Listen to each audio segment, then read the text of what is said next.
Nate Bargatze, the top-selling comedian in the United States today, decided to go full MAGA and may have destroyed his booming career.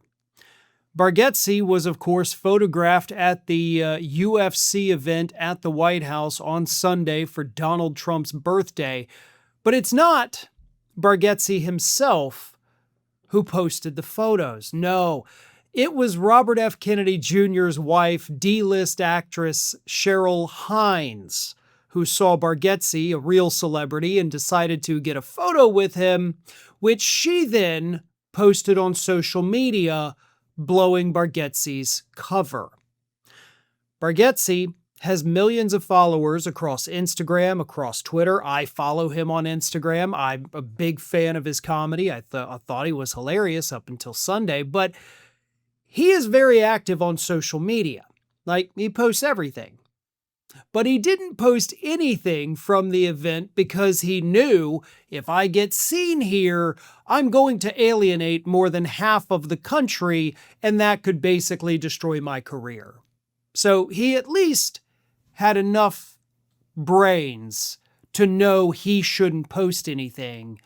But then Cheryl Hines went and blew it all up for him, and now we know.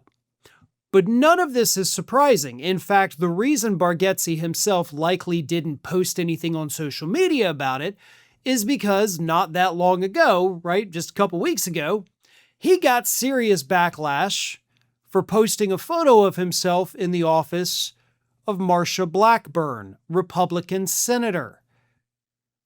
That didn't go over well with most of the country when he's buddying up to a horrific Republican. So he learned his lesson. I'm not going to post photos, but he didn't learn the lesson. I'm not going to do this at all. I'm not going to show the country what my political leanings are because we're in a time of real intense political volatility. Not showing up would have been the smart move there.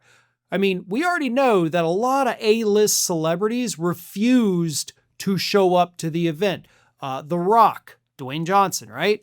Adam Sandler wouldn't show up. And Adam Sandler, of course, for many years, everybody kind of knows he leans to the right. But even he realized this is too toxic for me. Now that the backlash has, of course, happened with Bargatze, he is trying to claim like, it's not political. I'm not a political guy. Here's the thing. This is not a difference in our political leanings, right? If Bargatze is just a Republican because he, wants tax breaks, because I'm sure he qualifies at the highest tier now, I understand that. I don't approve of it, but I understand it, right? But Donald Trump, MAGA, this whole event where that one fighter said Michelle Obama's a man, okay? You're now associated with that, Nate, but this isn't a difference in political ideologies. This is a difference in human decency. This is a difference in hatred versus tolerance. You chose hatred. You chose to show up for Donald Trump's birthday. That's what that was. You went to his birthday party. So it's not one of those things where it's like, yeah, I like him, but he's a Republican and he wants, these things. Trump is not a typical Republican. And that is, of course, why you can still be friends with Republicans, right? Nothing wrong with that. I've got plenty of Republican friends.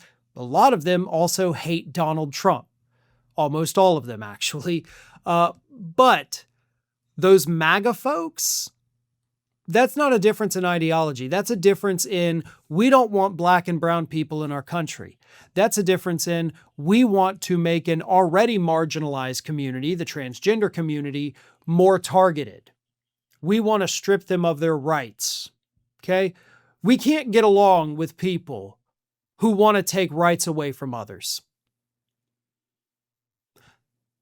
This is not a difference in political ideology, Nate. This is a difference in basic human decency. You had the opportunity to simply not do it. You made the conscious choice to go MAGA. And now you got to deal with the consequences. Thanks for watching, and if you are not already subscribed to the channel, please do so, and do not forget to like and comment and share widely among your friends.